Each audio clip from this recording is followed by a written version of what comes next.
Bẹ́rẹ́ bá dèrè alẹ́, ọmọdé ni ẹja ké sí.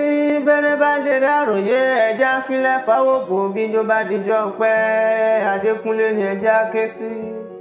Adékúnlé ọmọ akíkan, ilé ló bá wà kó wò dé, ẹ̀yìnkùlé ló bá wà kó wò dẹ̀dẹ̀, yàrá ló bá wà kó wọ̀ kankan lé.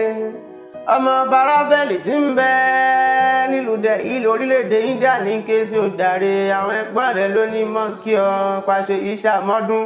Ó ti ṣọdún èyí náà kórí jẹ́ òpẹ́ láyé.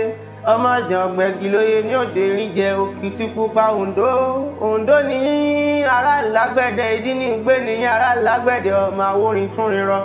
Oǹdó àréyìn jàjà Ògùn, Oǹdó jàjà Oǹdó bẹ́lẹ̀ yóò jàjà mọ́. Ọ̀jàjà ni ó mọ̀ pé yín gbọ́dọ̀ la Oǹdó kan gbọ́dọ̀ jẹ́wé ran wọn sì gbọ́dọ̀ wá gbogbo ibẹ̀. Oǹdó ọmọ adọ́kọ níbi owó gbé tí ń so Oǹdó adóni lórí ìràwé kìyàn rí ó máa gbọ́n sí èjì ní gbé ní ará Lágbẹ̀dẹ, ọmọ Awórin tún ríran. Alágbẹ̀dẹ kan kì í tẹ́wọ́ gbowó wọn ní ìdálẹ̀ kì í máa lọ. Ìrè ní mọ́gùn ló ti ń bọ̀ ló bá mi mọ́kọ́ wá bẹ́ẹ̀ èmi náà níbọ̀ mùsùlùmọ̀ Lágbẹ̀dẹ, ará Lágbẹ̀dẹ, ọmọ Awórin tún ríran. Àwọn ẹ̀pọ́n rẹ̀ lónìí mọ́ wí fún ọ pé ọdọọdún la rórógbó, ọdọọdún ní sápó ń rówé kó tọ́. Princess Ọpẹ́olúwa Akítẹ̀lúrè aya Igu ẹ̀gbọ́n rẹ̀ ni. Prince Olúwafẹ́mi Akitan Mọ́súlà ẹ̀gbọ́n rẹ̀ ni. Engineer Adé Bright Akitan LSF Bright tó àlàyé ẹ̀gbọ́n rẹ̀ ni. Ajígbadé Akitan Gbadesi Singer ẹ̀gbọ́n rẹ̀ ni.